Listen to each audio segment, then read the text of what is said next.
Gusto ko tanggalin yung ulo niya ba?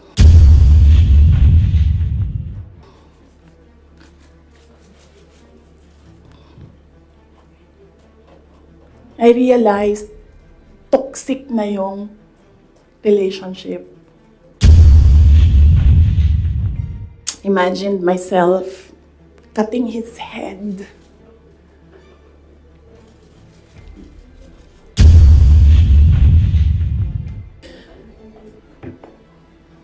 Bago ko tanggalin ang ulo mo, and then I'll cut his head.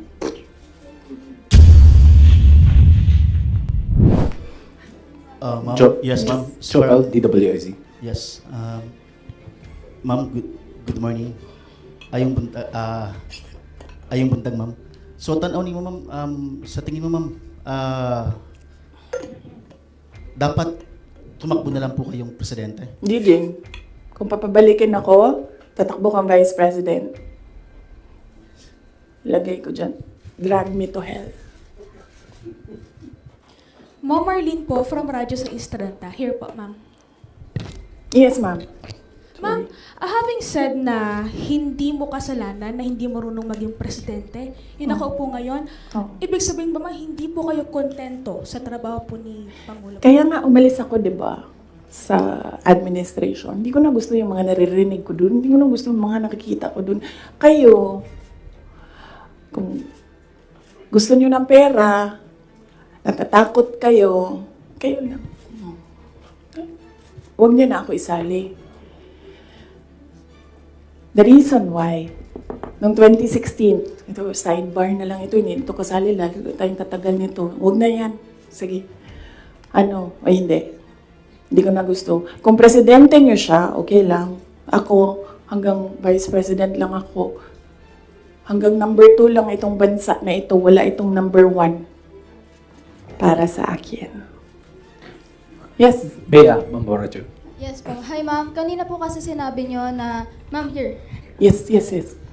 Kanina po kasi ma'am sinabi nyo po na hindi ka naman po inask ni VP Lenny para maging vice president niya. Did you somehow wish na sana inask ka na lang po niya na maging vice president niya to run alongside her? Hindi, ma'am. Uy, ginoo ko kung nidaog si Lenny. Gukdon, manggihapon na nila si PRD, di ba? Mag-ICC, gihapon na. Ay, samot na. Si Trillanes o si Lenny, magkauban man na sila. So, kung presidente si Lenny, ilahag hapon ng ICC. Alam niyo ba bakit hindi umuusad yung ICC? Kwento ko sa inyo next time. Masyado na kayong madaming material. Pwede na natin i-cut ito.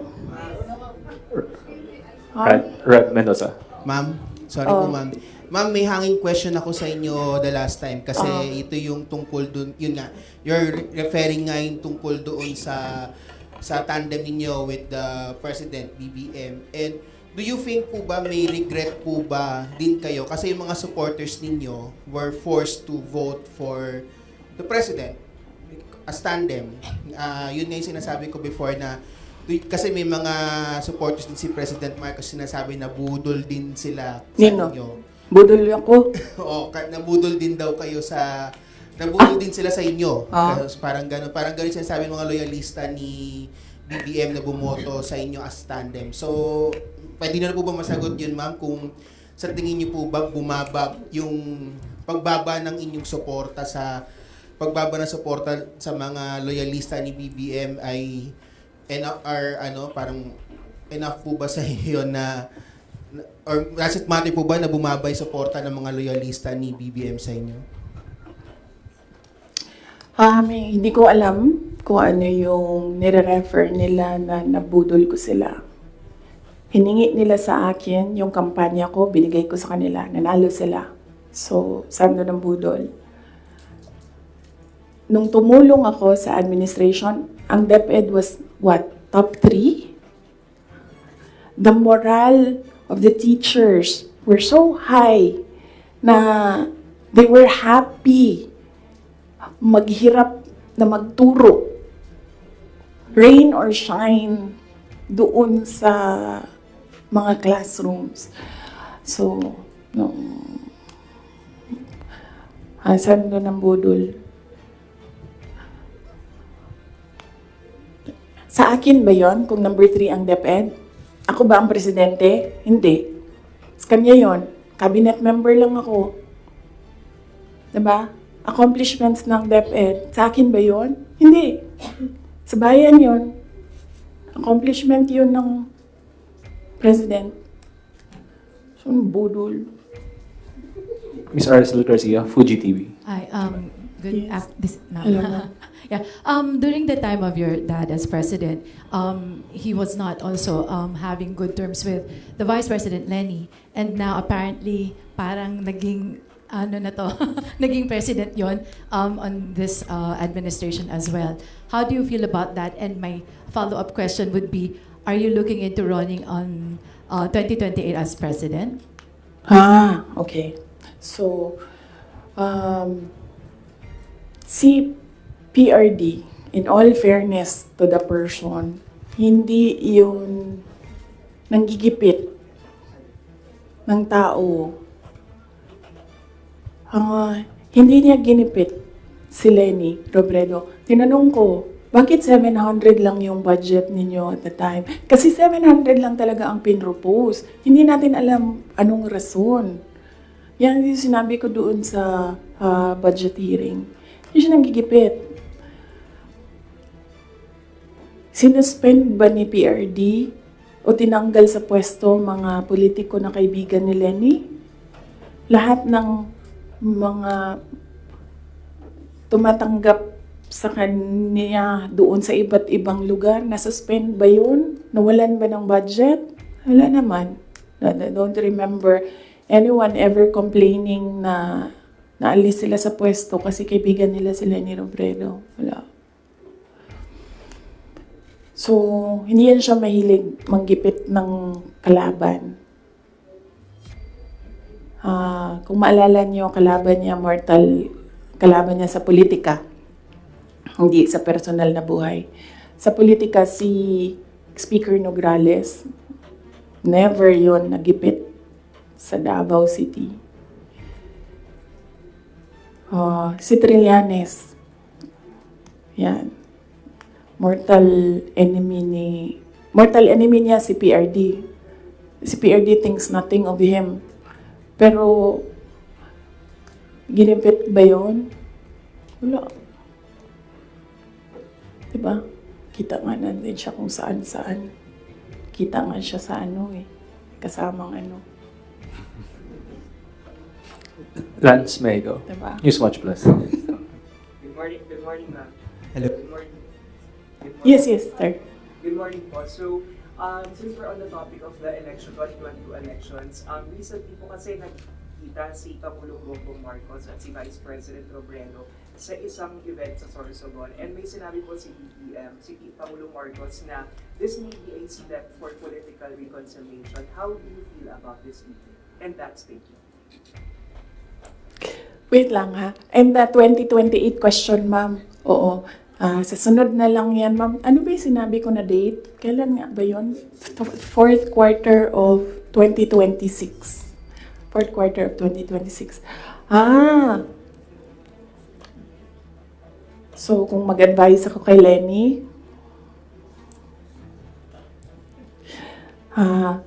Ma'am Lenny, manood ka ng aking sit down. Yan lang. Wait, hindi ko na ituloy ito. Hello, Mahaba pa ito, good ma'am. morning po, Sir Edosman. Madam Vice President. Ang papa niyo po ang naggawa ng desisyon against all Filipinos na may libing si Marcos Sr. sa libigan ng mga bayani. Ano na po ang nangyari ngayon? Nakalimutan na po ba ng nakaupo ngayon? Maraming salamat po. Hindi ko alam. Pero isang beses sinabihan ko talaga si Senator Amy. Sabi ko sa kanya, kung hindi kayo tumigil, huhukayin ko yung tatay ninyo. Itatapon ko siya sa West Philippine Sea. Sinabihan ko si Senator Amy. One of these days, pupunta ako dun, kukunin ko yung katawan ng tatay nyo. Tapon ko yan dun sa West Philippine Sea. I don't think sumagot siya. Hindi ko maalala. Nandun pa yun sa group chat. Merong mga nakakita. May ibang tao. Pero Senator Amy naman, kilala niyo naman siya, di ba? Diretso yun magsalita. Hindi din yan, hindi siya, she's I believe, a sincere person. Saan na tayo? Yes, sir. Next. Substantiate your claim na hindi marunong maging presidente. Presidente na nakaupo ngayon. Elaborate, and you mentioned na hindi mo na gusto yung mga nakikita at naririnig when you were there. And second question mo, I'm genuinely curious because you had a long narration of what transpired from 2021 until 2023. There was a lot of negotiating, there was a lot of political discussions on who to run, who will step down. But I'm genuinely curious, ma'am, where's the public in all of these discussions?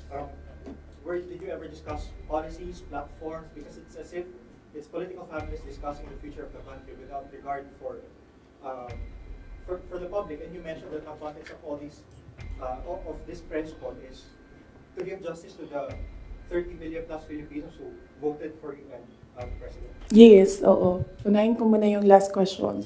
Last question was, hindi ko alam sa kanila.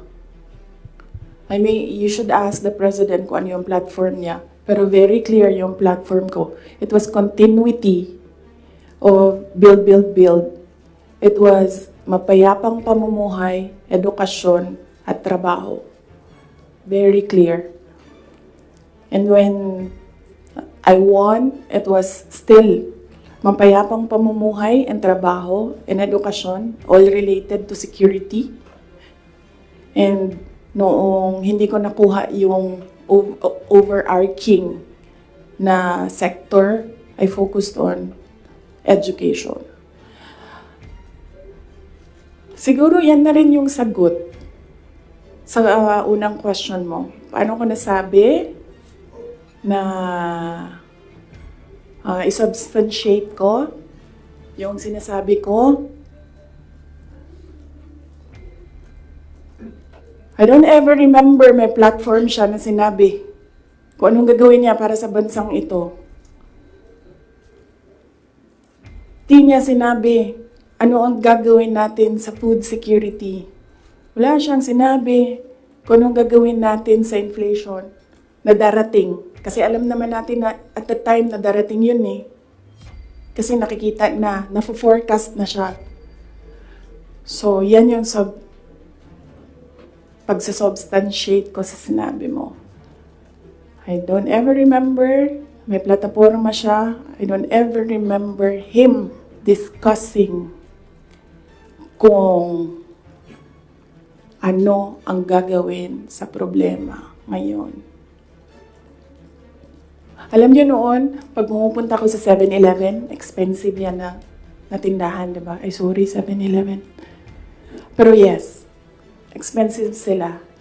Kasi, ano sila, go-to. Mabilis ka makabili, nandun yung kailangan mo. 1,500 ko noon. Bili na ako ng corned beef, bili na ako ng tinapay, bili na ako ng kung ano-ano.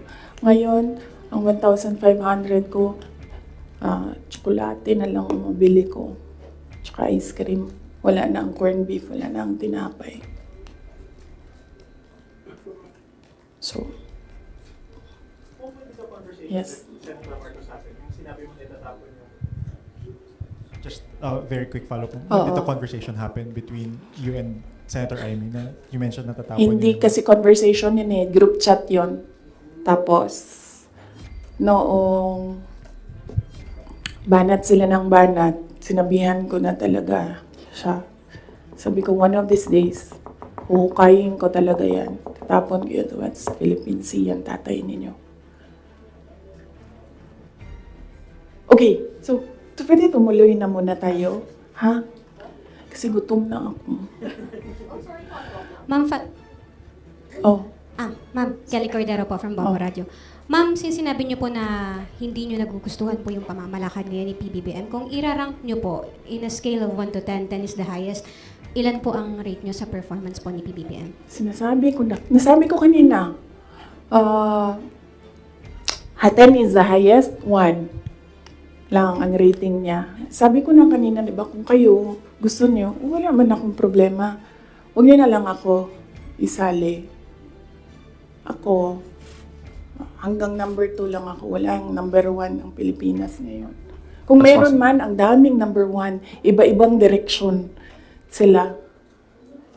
Once follow-up? Ma'am, follow-up lang po. Since you mentioned na President Ferdinand Marcos, you don't remember at all him discussing with you kung ano yung platform niya when he run for the presidency.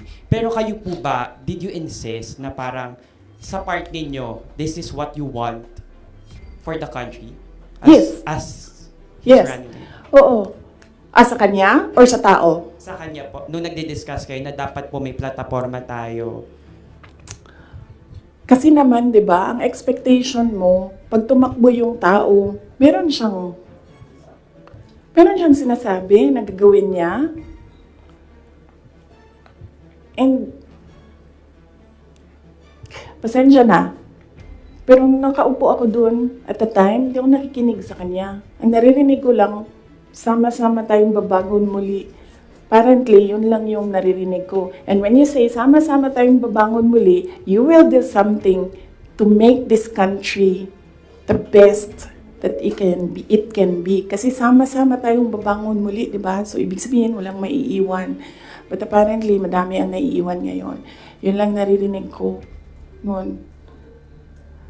Ang mali ko ata is nag-assume ako na when you say, sama-sama tayong babangon muli, gagawa ka ng mga bagay para sa bayan at para sa taong bayan. Nag-assume ako na ang gagawin niya ay mas maganda pa, mas maayos pa, mas magaling pa sa lahat ng dumaan na presidente. Sir, ako din kaganyan sa'yo. Tapusin na natin ito. Otherwise, hindi tayo matapos ngayon. Babalik tayo bukas, Sabado.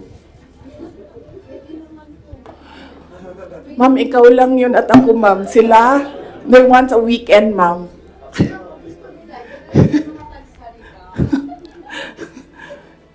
Wait lang.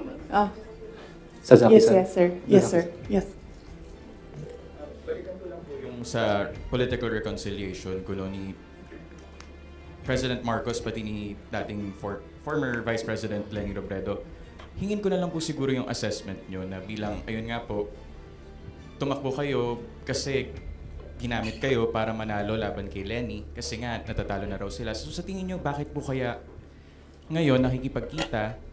Bakit ngayon nagkakaroon ng movement towards political reconciliation habang nag-aaway kayo? Oo! Sabi, di ba, sinabi ko na yan ng budget hearing, ako na lang man isa na iiwan dito. Ako na lang isa na iwan dito. Nagsama-sama na ang mga dayuhan, huwag niyo akong tanungin about foreign policy. Mga dayuhan, mga NPA, mga smuggler, mga drug addict, ang mga yellow, liberal, at sino yung isa? Administration. Sama-sama na yan sila lahat.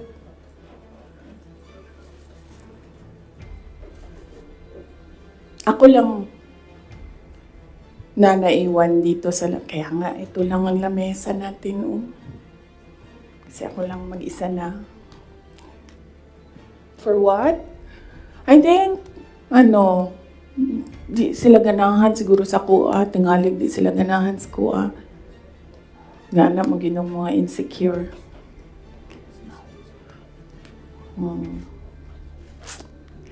So, ang tagline ng OVP is para sa Diyos, bayan at bawat pamilyang Pilipino. Hindi na po ngayon. Starting today, ang tagline ng OVP is drag me to hell. Sasaki-san, Kyoto News. Tama na. Tutuloy ko pa yung aking ano. May pupunta pa tayo kay Martin Romualdez. After this, let's allow the Vice President to speak again. Oh. Ha? Sasaki-san. Yes, sir.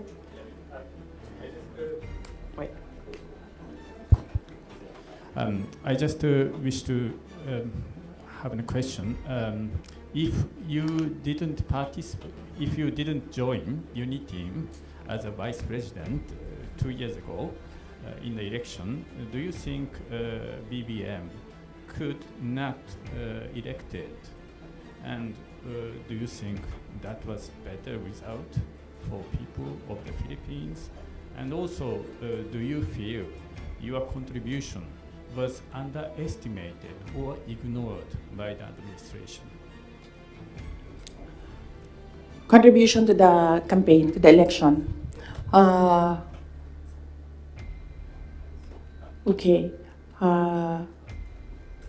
If I did not run, would he have won? I do not know.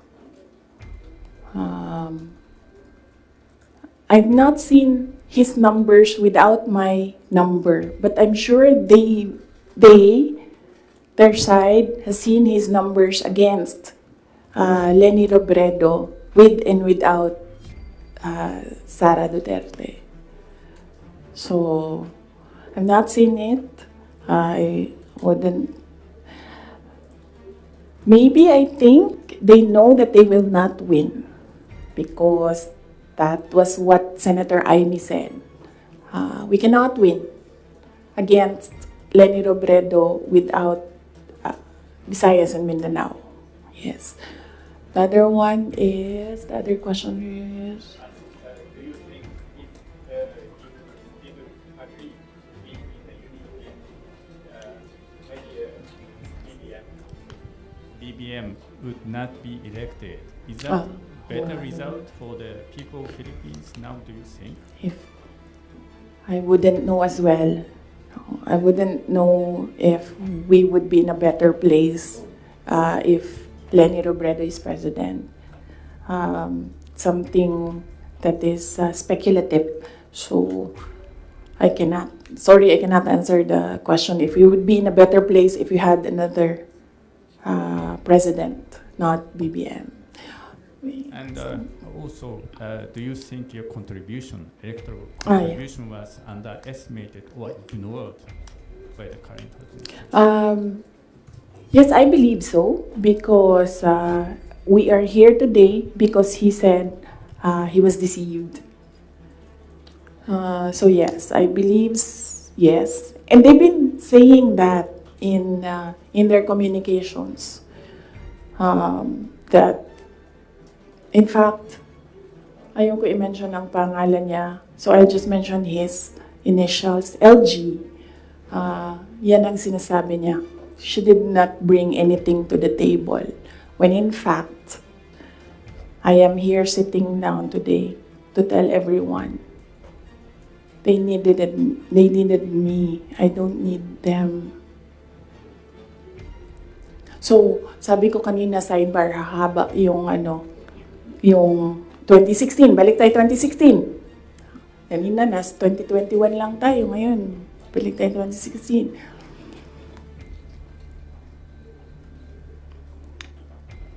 Maalala ninyo, ayaw tumakbo ni President Duterte ng president kung hindi ako tatakbong mayor. Paulit-ulit niya yan sinasabi, hindi ako tatakbo kasi si Inday Sara ayaw niya tumakbong mayor. Because humindi na ako sa politika noong 2013. Sabi nila, tumakbo kang congressman. And I've never liked legislation. I'm better at execution. So, sabi ko, no, hindi ako tatakbong congressman. I'd rather work sa law office. So, 2016, sabi ko, no, I'm done. Bahala kayo kung ano yung gusto nyo. But he said na, no, I cannot run kasi ayaw ni Inday Sara tumakbo. Ayaw ni Inday Sara tumakbo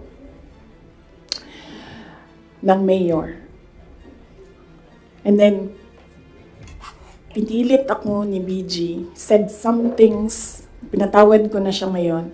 He said some things doon sa akin that I said, okay, sige. Kung yan ang gusto ni PRD, tatakbo akong mayor. You know the reason why ayaw niya ng ibang tao? Ako lang ang gusto niya.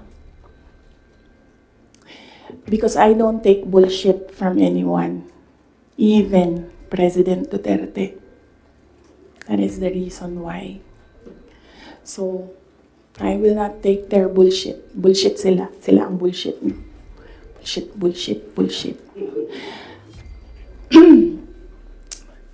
May I request the parents to give context doon sa sinasabi ng Vice President. Alam ko, nakikita, naririnig ng mga bata, pero bigyan nyo na lang ng konteksto na sometimes people curse.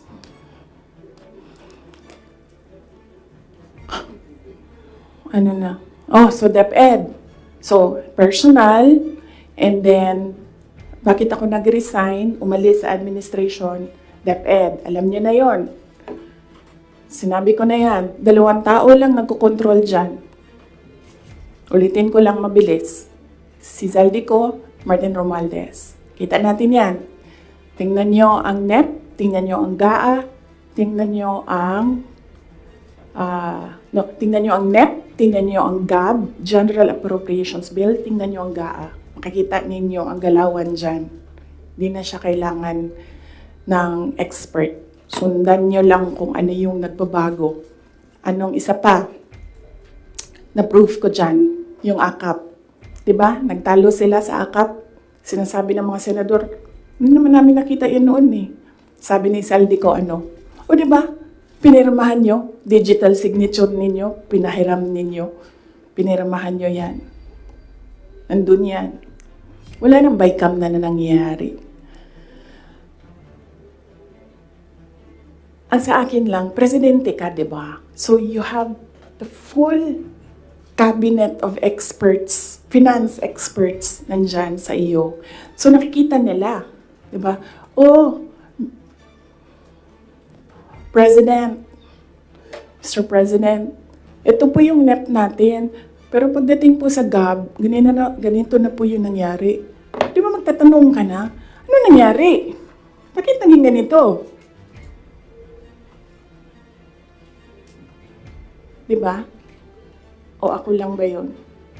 Well, kung ako yun, ganun. Ano nangyari? Bakit nang ganito na ang GAB? Pagdating ng Senate, ano nangyari? Tingnan nyo. Bakit ganito na? Pagdating ng BICAM, di ba? Merong daming insertions doon. Walang paper trail and then suddenly sa BICAM nandoon na. Uy, di ba magtatanong ka? Bakit ganito? Ano nang ginagawa sa budget? Well, hindi ko nakita yun Hindi ko lang alam kung alam niya. But there is an expectation that alam mo kasi ikaw ang nag-submit ng NEP and nakita mo kung anong lumabas sa GAA. So there is an expectation na alam mo kung anong nangyayari sa budget. So, merong president na, okay, ito yung NEP. Then, after a few months, okay, ito yung GAA. Yung wondering kung alam niya kung ano nasa page 2.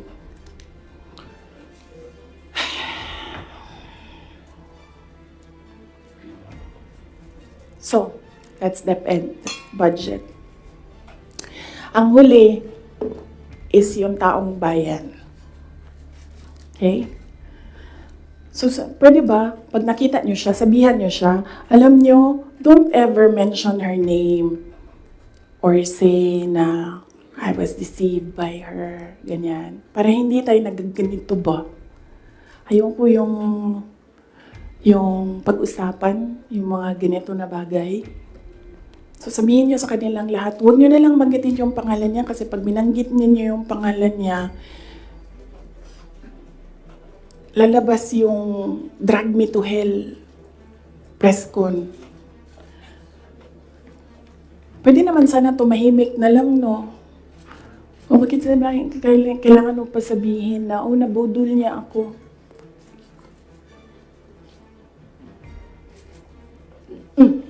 So, taong bayan.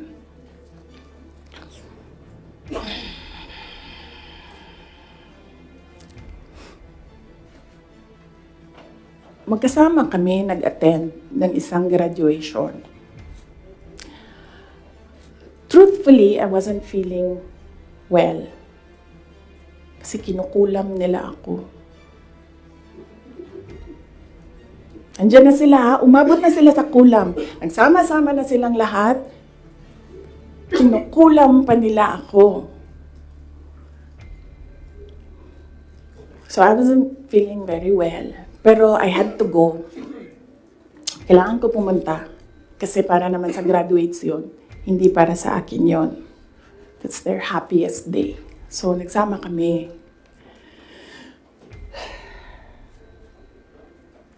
Nagsama kami. Katayo kami doon. And, merong isang graduate na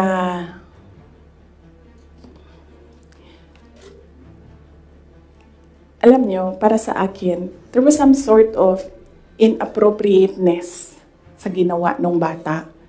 Pero bata ito eh. So ikaw din, meron ka din dapat sana sigurong pag-intindi kung saan nanggagaling yung bata. And ang reaction mo, ang response mo, should be so that the child will learn a lesson. So, meron isang graduate. Sabi nung graduate, Mr. President, can I have your watch as a graduation gift?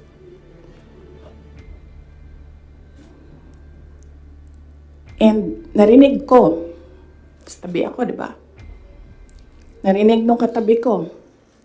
Narinig nung katabi ng katabi ko. But apparently, this guy, di niya alam kung ano isasagot niya. So, ang ginawa niya, pinaulit niya sa bata. What did you say? So, this time, syempre bata, hindi niya alam ba saan yung inulit ng bata, louder this time. Mr. President, can I have your watch as a graduation gift? Nasagot niya. Why? Why will I give you my watch? At that point, may sakit na ako. I wasn't feeling very well. Nandun lang ako, nakakatayo ako doon kasi may gamot ako. Gusto ko tanggalin yung ulo niya ba?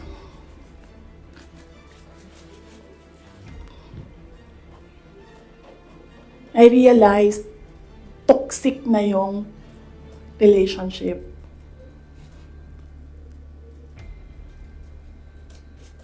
And it did not help na itong dalawang katabi ko, tumawa pa.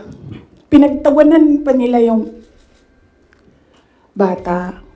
And I saw the humiliation sa face ng bata. I wanted to help him. Gusto ko sabihin sa kanya, itong relo ko na lang, relo ito ng Vice President, ito relo ng Presidente, pero I hope this will do. And then I realized na baka mas lalong mapahiya yung bata if I do that. So I just imagined myself cutting his head. Gusto ko, ganun din ang gusto ko gawin doon sa mga katabi ko. So, na-realize ko, toxic na ito.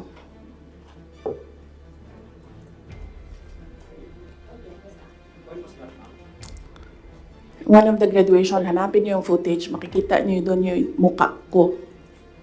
Tsaka muka niya. I-lip read niyo yung sinasabi niya. Why? Hanapin niyo yung footage, ma'am. Magtrabaho kayo konti, mag-research kayo.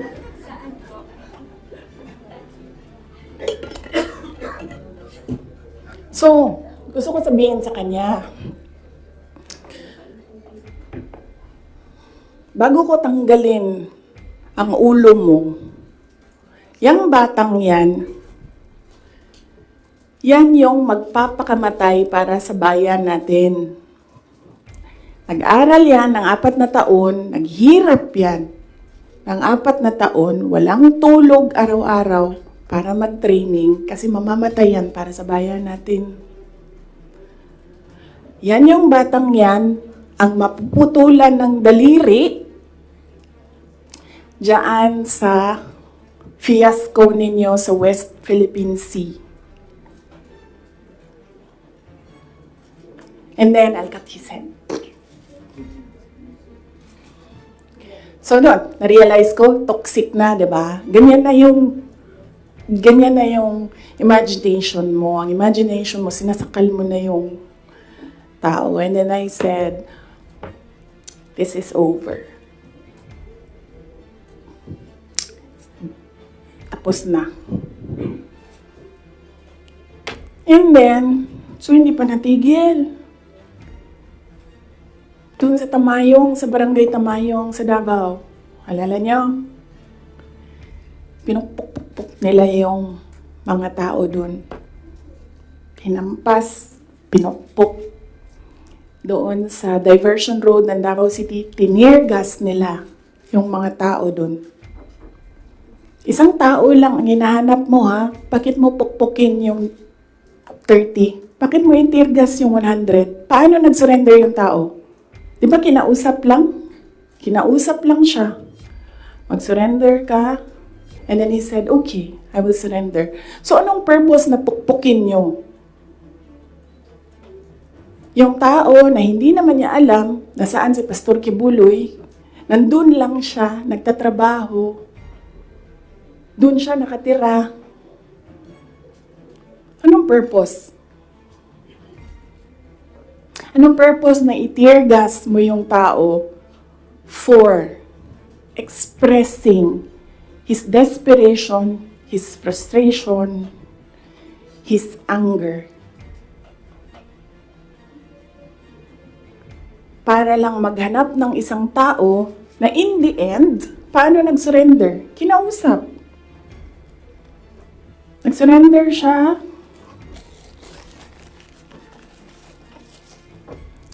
Kinausap siya. Walang napukpok, walang natirgas, walang nasaktan. And then, kailangan nyo talaga ganunin ang mga tao. And then I said, it's all over. So, umupo ako dun sa table ko sa DepEd at the time. And then sabi ko, sarili ko, okay, let's go to hell.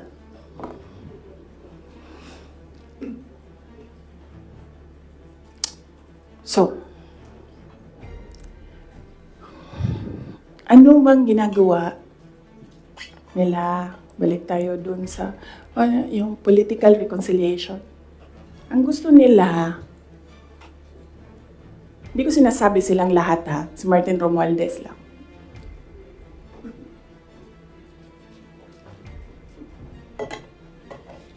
Ang gusto ni Martin Romualdez, mag-president. Nakita ko yan sa kanyang mata noong Ilang oras na tayo? 1 hour and 31 minutes na yun nandito.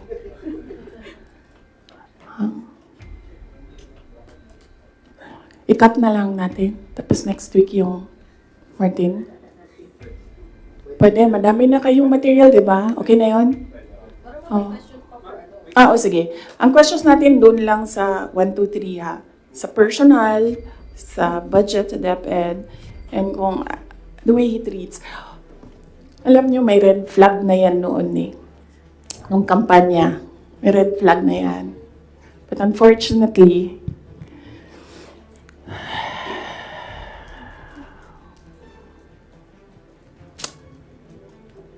hindi ko naisip na ganun kalala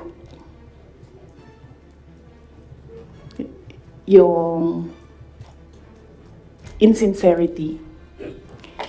Nangangampanya kami. So pag nangampanya ka, meron talaga yan. Natural yan na magdala ng papel. Ganito. Pag ikaw politiko ka, alam mo na yan. May magdadala yan ng papel. Sometimes, ganito, naka-envelope. Sometimes, folded paper maliit. Iba-ibang ano. So, daming tao. May isang matandang babae. Dala siya. Tiningnan niya. Ayaw niya tanggapin. Ayaw niya kunin yung papel. So, ang ginawa ko, para that person will not feel bad, sabi ko, ako na lang.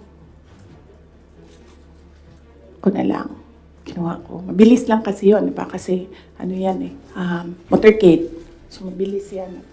Pag ganon, gumanon, ginanon, ko na lang. Tapos, tinanong ko, may number? Sabi niya, meron. Pag politiko ka, alam mo na yan dapat, di ba?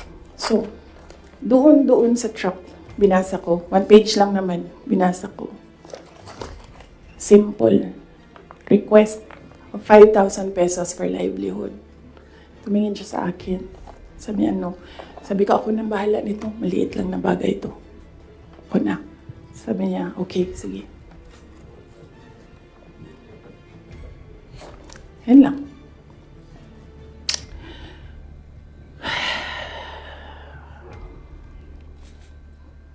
Alam mo yun? Maliit na bagay yan ba? Kunin mo. Basahin mo. May number dyan. Tawagan mo. And then you say, okay. Ano ang mga documents na kailangan namin? Okay, bigay mo. And then, okay. Complete documents. Ayan, tapos. Alam mo, for some people, wala lang yung 5,000. But for other people, 5,000 is everything. Alam mo, merong governor ngayon, hanapin niyo siya. Hindi siya nag-BBM. Kasi, at first, ayaw niya sabihin. Kaya ayaw ko sabihin yung pangalan niya ha, kasi ayaw niya talaga ikwento. Pinilit-pilit namin siya, bakit ayaw mo mag-BBM? Bakit ayaw mo mag-BBM? Ayaw ko sabihin kung sino yung kasama ko, pero may kasama ako. And then, bakit ayaw mo mag-BBM? Sabi nung kasama ko, kausapin natin ito, iupo natin tong governor na ito.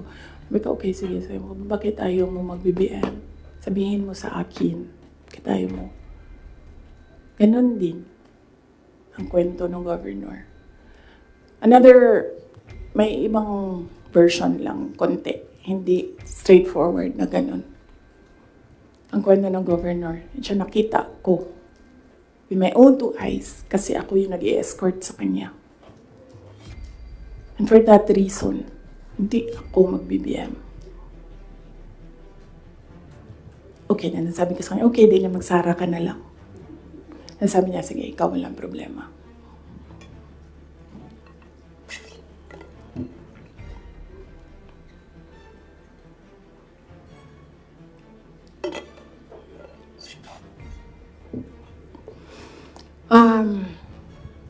Sorry. Nag-sorry ako sa mga members ng Kingdom of Jesus Christ. Kasi I asked them to support President Marcos during the elections. And individually, kapag merong lumalapit, nagsasabi na, we are in this shit hole because of you. And sinasabi ko din, I'm sorry.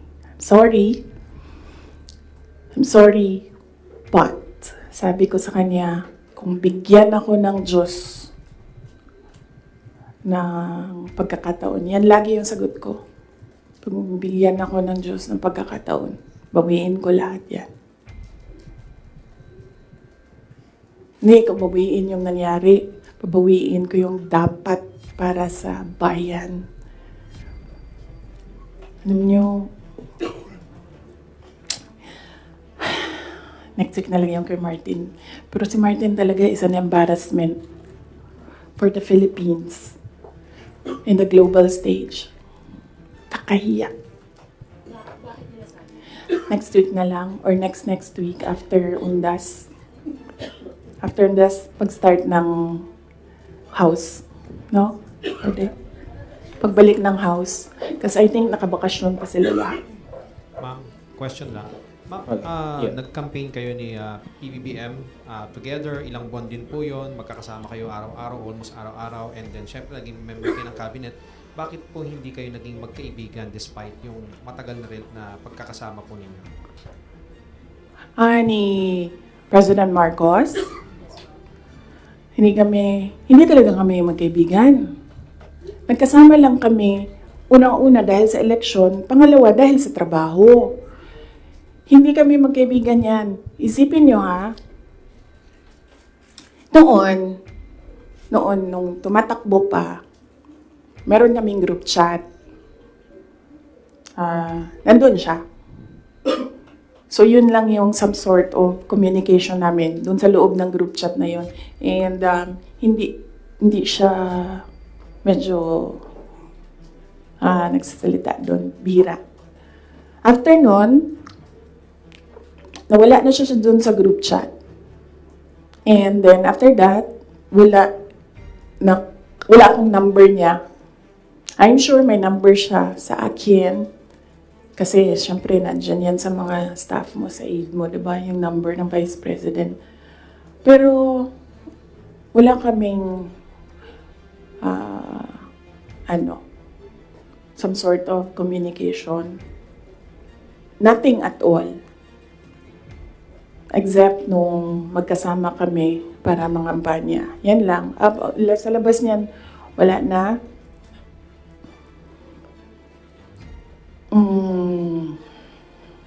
Nagkakausap lang kami dahil sa trabaho. And hindi naman lahat ng katrabaho natin, kaibigan natin, di ba? Nandun lang tayo kasi meron tayong kailangan gawin para sa kumpanya, para sa organisasyon. In our case, nandun kami kasi may kailangan kaming gawin para gumanda, gumaling, maging sustainable yung Pilipinas. So, yun lang yun. Dati naiimbita ako sa kanilang bahay dyan sa Malacanang, Bahay Pangulo. Dati naiimbita ako sa Bahay Pangulo. Pero I was just tolerated. Kasi may gamit naman ako. Alam mo yun? I'm useful to them. So I was just tolerated. And alam ko naman yun. But wala naman problema sa akin yun. So as long as I can do my job sa DepEd, tsaka sa Office of the Vice President, mabigay ko lang yung promise ko, plataforma ko, promise ko sa bayan. Magawa ko lang yung kailangan gawin para sa education sector. Wala akong problema. You can tolerate me all you want. You can invite me sa mga gatherings nyo. Pero I knew I was tolerated because Lisa Marcos is another story. Unahin muna natin si Martin Romualdez. Oo. Kaya nga sabi ko, sabihan niyo sila, huwag nila banggitin yung pangalan ko. Yes. Is Liza Marcos part of dun sa sinasabi niyong triangle kanina? Yes. Oo. Oh, anong purpose ni Inday Sara? Ang magagawa ko sa bayan, I will call bullshit as it comes. Yan ang magagawa ko para sa inyo. Kung bullshit siya, sasabihin ko sa inyo, bullshit talaga yan.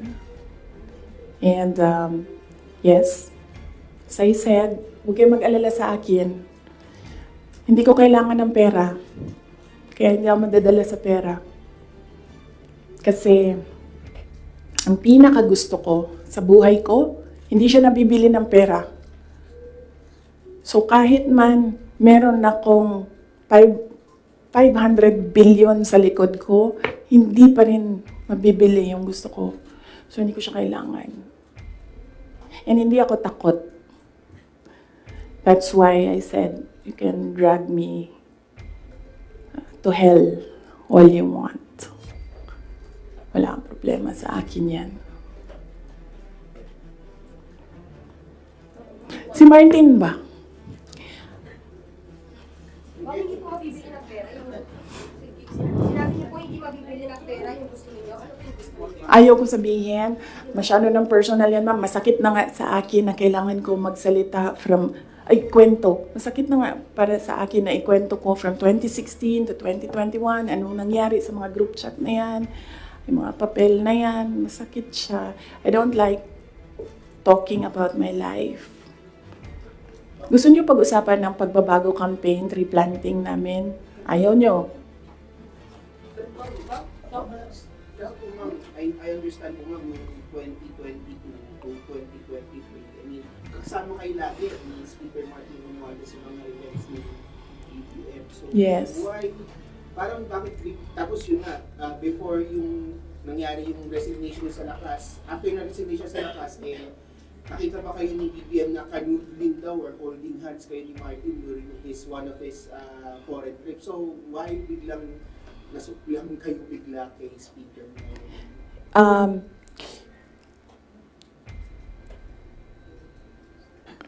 At the time, na-ambush niya ako ni Martin. Tingnan mo yung footage. Di ba nakaganyan yung kamay ko? Kasi hinihila ko yung kamay ko. Hindi ko naman siya mahila pag ninaganyan, di ba? Nilalagyan ko ng force kasi hinihila ko. Hinihila din niya. So, naisip ko, okay, fine. Huwag na natin bigyan ng sakit ng ulo ang presidente kasi ang dami niyang kailangan gawin para sa bayan. Apparently, wala. Pero, at the time, huwag na natin, for me, sabi ko, okay, sige. Ayoko maging headache sa ibang tao. Ayoko maging pabigat sa ibang tao. Ayoko na maabala ang ibang tao dahil sa akin. So, at the time, although, hinihila ko yung half-hearted din yun na ginaganon niya. So, okay. Sige.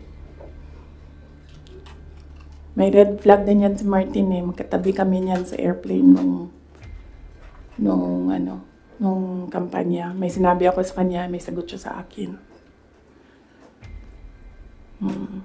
Pero yes, imagine niyo, meron tayong speaker na on record, on paper, in another country, na tumanggap ng suhol.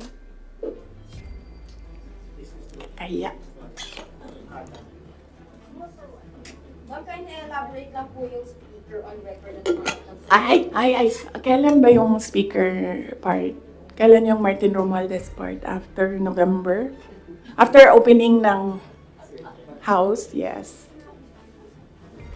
Let's talk about ng confidential funds ng ng House. Regarding po sa DepEd and the OVP's confidential funds. Ay, yes, as I said, antayin natin yung next hearing ng House, Good Governance. Masyado pa kasing, masyadong maaga sagutin sila. Walang lumalabas eh. Gusto ko lumabas so that pwede akong magsalita. Wala. Kahapon, wala naman. Lawmakers were questioning about the... Yes. Ang posisyon ko dyan, sa DepEd, hindi na ako nakikipag-usap sa kanila doon. Sabi ko, kayo nang bahala ko, anong gusto nyo gawin dyan. Pero dito sa Office of the Vice President, sinasabihan ko yung mga tao na kapangalan, kung ano yung gusto mong gawin, yun ang susuportahan ko. Kung ayaw mo umattend, susuportahan kita. Kung gusto mo umattend, susuportahan kita. Hindi ko pipilitin kung ano yung dapat mong gawin. Mag-decide ka, and then kung ano yung path, if you decide on the path that you will take, I will support you on that. So, hindi pa kami nagkausap nung merong mga subpoena, hindi pa kami nagkausap kung ano yung gusto nilang gagawin. Basta sinabihan ko sila, I will be with you every step of the way. Sinabihan ko din sila, kung ang decision mo ay magpa-detain, sinabihan ko din sila, sasamahan kita doon sa loob ng detention. Walang problema yan sa akin. Kasi hindi naman lahat ng mga tao kasi sanay sa pressure, sa stress. Hindi sila sanay sa mga ganyan na ilalagay ka sa national TV, papahiyain ka. Hindi lahat ng tao nakakapag-isip ka agad kung anong gagawin, kung anong sasabihin. So, some of them really are saying na magpa-detain na lang ako.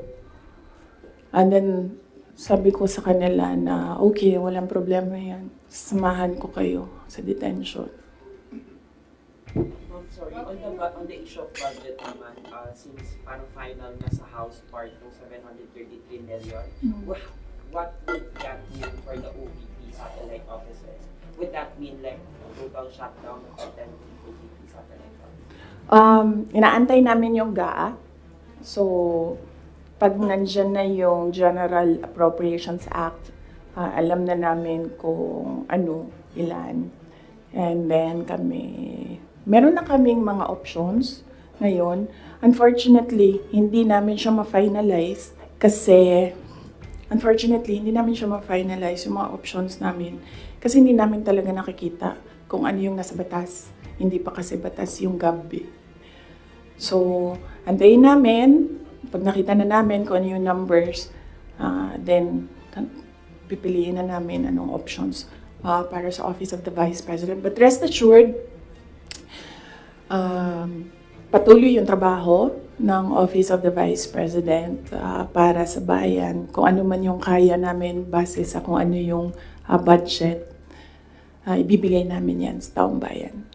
Well, kindly explain lang po. Last question, please. Sa Good Government Committee hearing, lawmakers were questioning po about the 16 million pesos po na ginasta ng OVP, pati po ng confidential funds ng 2022 po, na nagasta yung 11 days para daw po sa rental ng safe houses. One lawmaker even asked po na yung 5 million naman po na nagastos ng 2023 sa third quarter po ng OVP confidential funds, nagastos lang po sa loob lamang, sa loob ng 79 days. So parang nakakapagtaka rin daw po sila na bakit yung 16 million pesos nagastos po sa loob lamang ng 11 days. So, can you give us an explanation po kung paano po ba nagasta nga raw po itong parte po ng confidential funds po? Okay, sige. Last question na yan. Last question na yan. Last question. Okay. Unang-una, nag-explain kami lagi sa Commission on Audit kung paano ginastos yan. Lahat ng hiningi ng Commission on Audit, binigay namin. Meron kaming mga hindi nabigay, sinabihan kami ng Commission on Audit, kailangan namin yan. So, we fully cooperated and participated and submitted to the Commission on Audit with regard to the confidential funds. Alam niyo, hindi nakakapagtataka sa gobyerno na gumastos ng millions araw-araw. Kami doon sa DepEd noon, pumipirma kami billions in one day para maglabas ng pera. So, hindi nakakapagtataka ang 5 million, 10 million in a day. Pirma lang yan. Tapos lalabas na yung pera. Ibabayad na yan kung saan yan ibabayad. And then, babalik na yung documents para sa ganyan. Ganun talaga ang gobyerno. Gumagastos siya everyday para sa mga projects niya.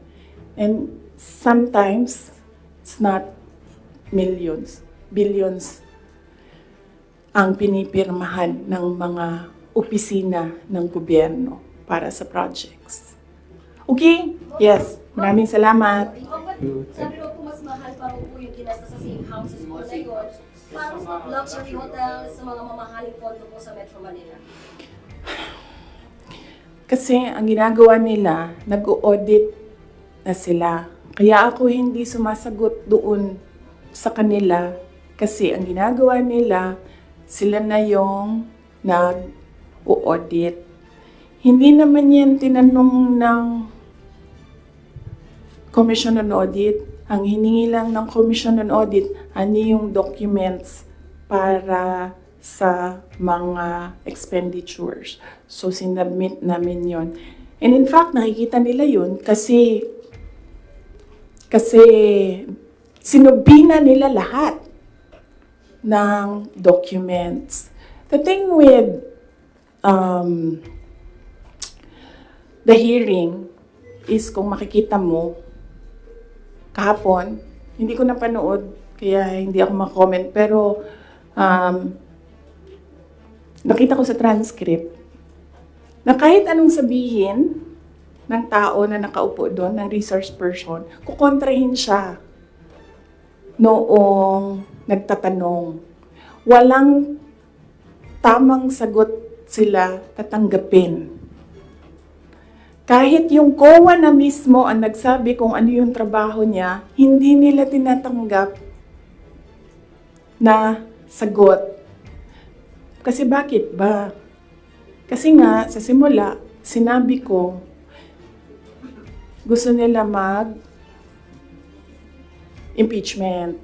Hindi nila magawa kasi wala silang kaso for impeachment. So, ang ginagawa nila dyan, nagfi-fishing sila na nagfi-fishing, hanap sila ng hanap.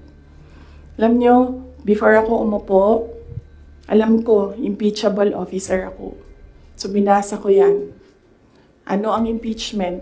What are impeachable offenses? Ano ang pwedeng gawin mo na ma-impeach ka? Binasa ko yan lahat.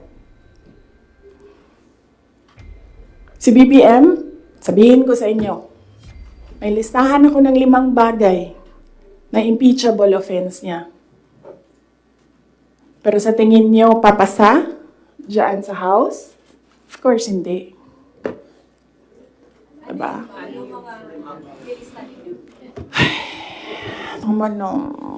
Last question. Hindi ba kayo napapagod? I mean, Last question. grabe ang energy ninyo.